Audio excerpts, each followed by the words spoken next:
قوم عاد تاریخ کی ایک طاقتور ترین اور عظیم قوم گزری ہے۔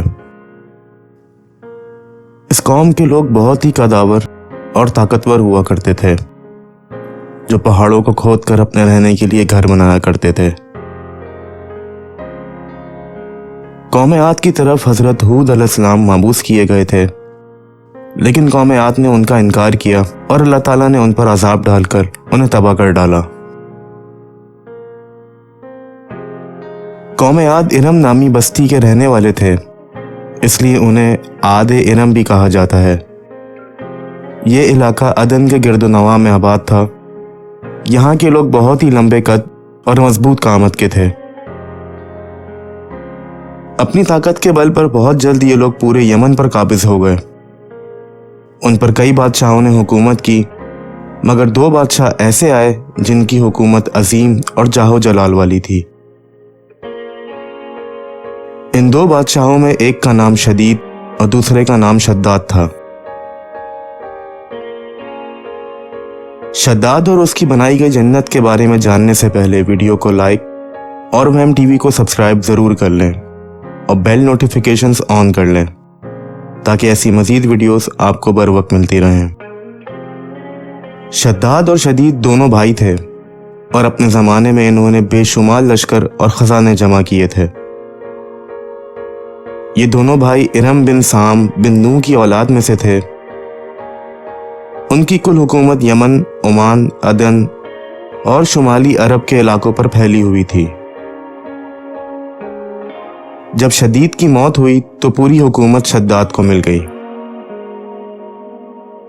شداد نے حکومت ملنے کے بعد آس پاس کے علاقوں کے تمام قبائلی سرداروں اور بادشاہوں کو اپنا متی اور فرما بردار بنا لیا، اور اس طرح پورا جنوبی عرب اس کی حکومت میں شامل ہو گیا۔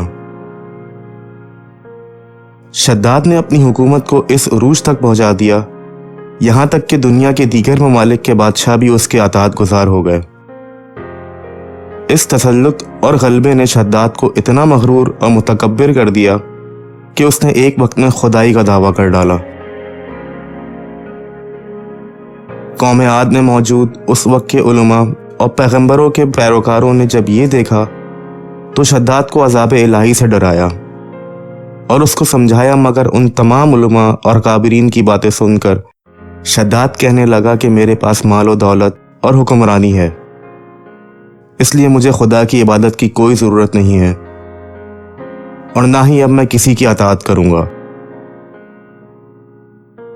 شداد نے حضرت ہود علیہ السلام کی زبان سے یہ سن رکھا تھا کہ جنت کیسی ہوگی اور جنت کی نعمتوں اور خوبصورتی کا کیا عالم ہوگا، اس لیے اس نے یہ سوچ لیا کہ زمین پر ہی اپنے لیے ایک ویسی ہی جنت بنا کے رہے گا۔ وہ کہتا تھا مجھے اس جنت کی ضرورت ہی نہیں جو خدا نے بنائی ہے، ایسی جنت تو میں خود دنیا میں بھی بنا سکتا ہوں۔ یہ سوچ کر شداد نے اپنی حکومت کے 100 معتبر ترین لوگوں کو جمع کیا اور ہر ایک شخص کو 1000 آدمیوں پر مامور کر دیا اور پوری دنیا کے ماہرین کو عدن آنے کی دعوت دی۔ اس نے اپنے بھانجے ضحاک کو، جو ایران کا بادشاہ تھا، کہلا بھیجا کہ جتنا سونا اور چاندی تمہارے پاس جمع ہے وہ فوراً میرے پاس بھیج دو۔ ضحاک کو جب شداد کا یہ حکم موصول ہوا تو اس نے فوراً اپنے لوگوں کو حکم دیا کہ ملک میں موجود جتنا بھی سونا ہے وہ سب کے سب شداد کی حکومت میں پہنچا دیا جائے۔ اس کے لیے ضحاک نے حکم دیا کہ سونے چاندی کی کانوں سے اینٹیں بنوا کر فوراً شداد کے پاس روانہ کی جائیں۔ شداد نے کوہ عدن کے پاس ایک ایسا شہر بنانے کا حکم دیا جو 10 کوس چوڑا اور 10 کوس لمبا ہو۔ اس کے حکم پر جب اس شہر کی تعمیر شروع ہوئی اور زمین کو کھود کر اس کی بنیادیں ڈالی گئیں تو اس کی بنیادیں اتنی گہری کھدوائی گئیں کہ قریب تھا کہ زمین سے پانی نکل آتا۔ پھر ان بنیادوں کو سنگ سلیمانی سے بھروا دیا گیا۔